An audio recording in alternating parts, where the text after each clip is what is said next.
Bom dia, boa tarde, boa noite para você que está aí me assistindo agora. Eu espero que esteja tudo bem com vocês, porque hoje nós vamos ter mais uma aula. Então, roda a vinheta.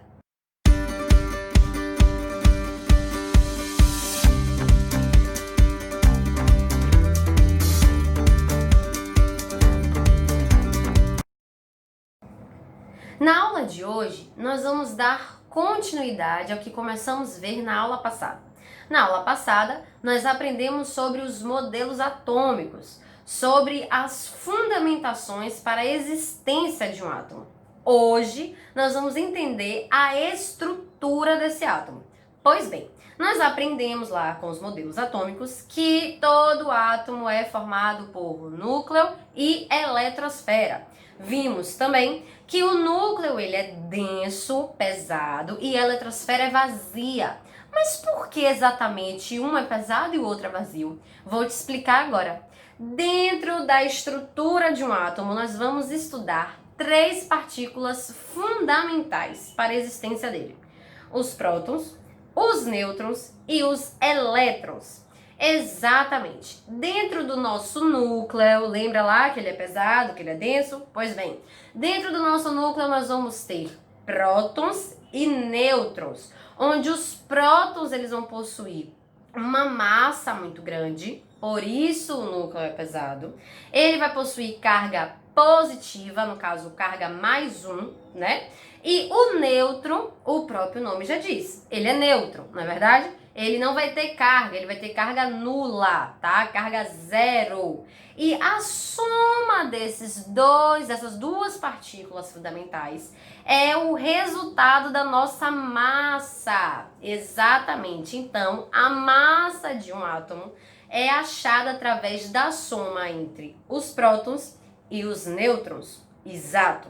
Mas os prótons significa também o número atômico desse átomo, ou seja, o número que aparece lá na tabela periódica para nós acharmos o átomo é a mesma coisa que a quantidade de prótons que esse átomo tem. É, né? Talvez dê uma confundidinha aí, mas não se preocupem, tá? Eu fiz um mapa mental que depois eu vou colocar aqui, vou anexar para vocês, depois de ouvir a explicação, encaixarem tudo direitinho aí na mente de vocês, ok? Pois bem, então se nós queremos achar a massa de um átomo, nós vamos somar o próton com o nêutron, a quantidade de prótons e nêutrons que existe nesse átomo. Agora, a eletrosfera, que está lá vazia, coitada, sem nada, ela vai possuir cargas negativas, né? Vai ter elétrons com cargas negativas, com cargas -1.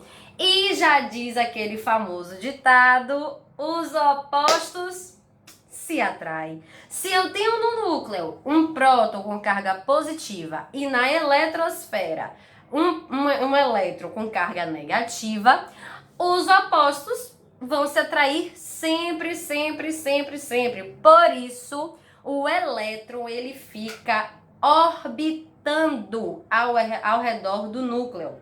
Isso, ele fica ali o tempo todo circulando ao redor do núcleo porque ele quer se aproximar do próton, porque ele é atraído pelo próton.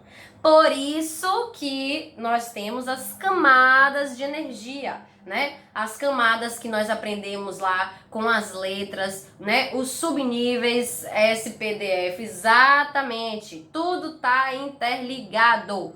Então os elétrons, eles ficam dentro das camadas, tá? E eles ficam o tempo todo circulando ao redor do núcleo porque eles querem se aproximar da carga positiva, que é o próton, tá? Além disso, nós vamos entender também que dentro da estrutura atômica existem átomos que vão possuir massas iguais, porém prótons e nêutrons diferentes. Isso pode? Com certeza pode. Assim como vão ter elementos que vão possuir quantidade de prótons iguais e massas e nêutrons diferentes.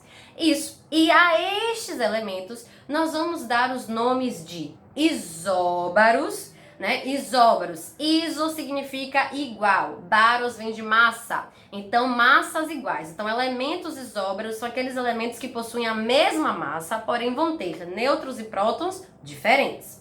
Isótopos, isótopos, P de próton. Então significa que são elementos que vão possuir a mesma quantidade de prótons, porém vão ter a quantidade de massa e de nêutrons diferentes, tá? E os isótonos nos N de nêutron, exatamente isso. É elementos que possuem a quantidade de nêutrons iguais e que vão ter massas e prótons diferentes, tá? Gente, é um assunto muito tranquilo, apenas para dar uma refrescada aí na memória de vocês, não tem dificuldade. Como eu falei, eu vou colocar aqui no final do vídeo o mapa mental, tá? Que eu fiz para fixar melhor a ideia depois de assistir a aula, tá bom? Então, um grande beijo e até a próxima aula!